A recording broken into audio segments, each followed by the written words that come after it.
നമസ്കാരം.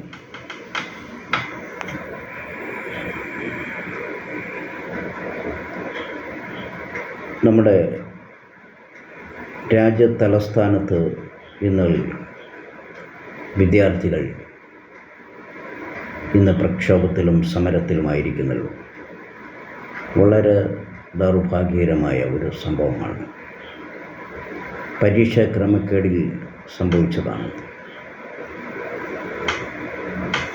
ഇനിയുള്ള കാലങ്ങളിൽ എങ്ങനെ സുതാര്യമായി ഈ പരീക്ഷ, നീറ്റ് പരീക്ഷ അതുപോലുള്ള പരീക്ഷകൾ നടത്താം എന്നതിനെക്കുറിച്ച് വിശദമായ ഒരു ചർച്ച ആവശ്യമാണ്. നമ്മൾ ഓർക്കണം, ഇത് ഇപ്പോൾ ഡിജിറ്റൽ യുഗമായതുകൊണ്ട് ആണ് ഇതൊക്കെ പുറത്തു വന്നേക്കുന്നത്. ഇതൊക്കെ വർഷങ്ങളായിട്ട് ഈ അഴിമതിയും അല്ലെങ്കിൽ ഇതുപോലുള്ള ചോദ്യപേപ്പർ ചോർച്ച ഇതൊക്കെ വർഷങ്ങളായിട്ട് നടക്കുന്ന സംഭവങ്ങളാണ്. ഇതിപ്പം ഡിജിറ്റൽ യുഗം ആയതുകൊണ്ട് പെട്ടെന്ന് എല്ലാവരിലും എത്തി.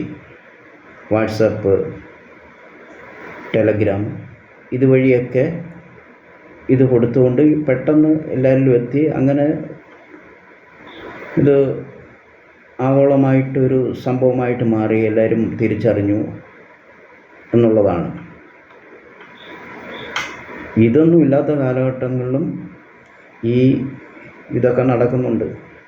അന്ന് ആ കുറച്ച് പേരിലൊക്കെ ഇത് എത്തത്തുള്ളൂ. ആവശ്യക്കാർക്ക് മാത്രം, അവരുടെ കൈകളിൽ മാത്രം ഇത് എത്തിപ്പെട്ട് അവർ അങ്ങനെ പരീക്ഷ എഴുതി അവർ ഇതിലേക്ക് വന്ന്, അല്ലെങ്കിൽ അവർ ഡോക്ടറോ അല്ല എഞ്ചിനീയറോ ആയി പോയിട്ടുണ്ട്. ഇതൊക്കെ കാലാകാലങ്ങളിൽ നടക്കുന്ന സംഭവങ്ങളാണ്. ഇത് എങ്ങനെ ഇതിനൊക്കെ ഒരു പരിഹാരം വരുത്താം, കാണാം, ഒരു പഴുതടച്ചുള്ള ഒരു ഇത് കൊണ്ടുവരിക എന്നുള്ളതാണ് ഇനിയുള്ള കാര്യം. അത് നിയമനിർമ്മാണത്തിലൂടെ മാത്രമേ അത് കഴിയൂ.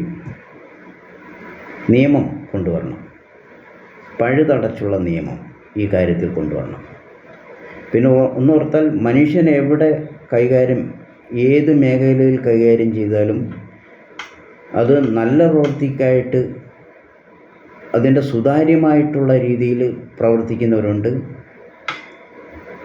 അല്ലാതുള്ള മറിച്ചുള്ള പ്രവർത്തനവും അവർ ചിലരുടെ ഭാഗത്തു നിന്നുണ്ടാകും. അത് ഏത് മേഖലയിൽ.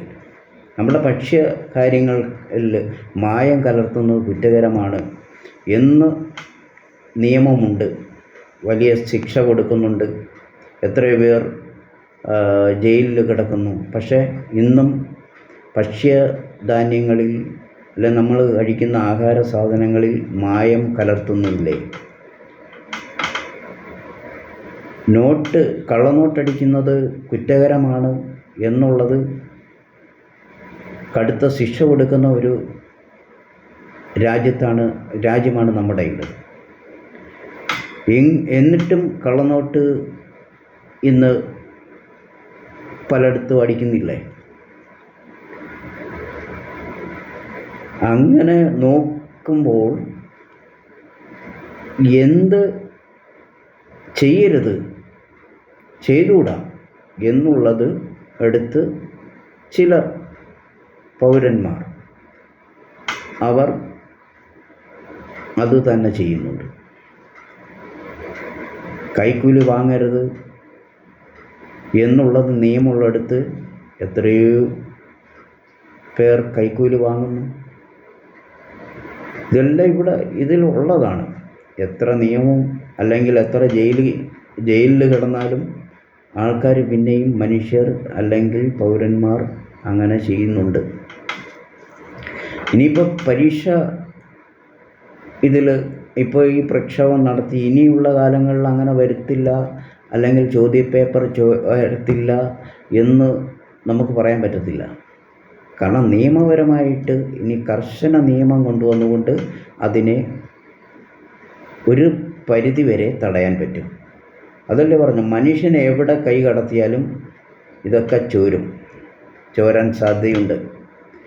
ഇനി വല്ല AI സിസ്റ്റത്തിലൂടെ ചോദ്യപേപ്പർ ആ സമയത്ത് പരീക്ഷാ ഹാളിൽ ഇരിക്കുന്ന വിദ്യാർത്ഥികൾക്ക് അവിടെ സ്ക്രീനിൽ AI സാങ്കേതിക വിദ്യ ഉപയോഗിച്ച് അന്നേരം തന്നെ ക്വസ്റ്റ്യന് കൊടുക്കുക, അവരെഴുതുക. ഇതൊക്കെ ഇനി നടക്കത്തുള്ളൂ.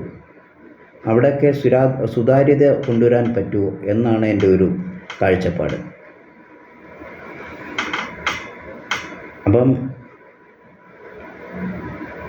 അപ്പോൾ അതുകൊണ്ട് നിയമനിർമ്മാണം ഇതുപോലുള്ള സാങ്കേതിക വിദ്യ ഉപയോഗിച്ചുകൊണ്ട് ഇതിന് വേണ്ടതായുള്ള പരിഹാരം കണ്ടെത്തണം.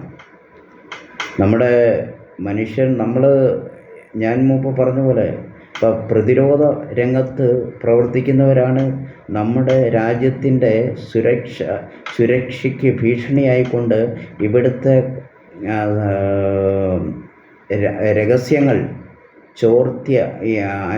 നമ്മുടെ ശത്രു രാജ്യങ്ങൾക്ക് അല്ലെങ്കിൽ സമീപ രാജ്യങ്ങൾക്ക് ചോർത്തി നൽകുന്ന എത്രയോ കേസുകളുണ്ടായിട്ടുണ്ട്.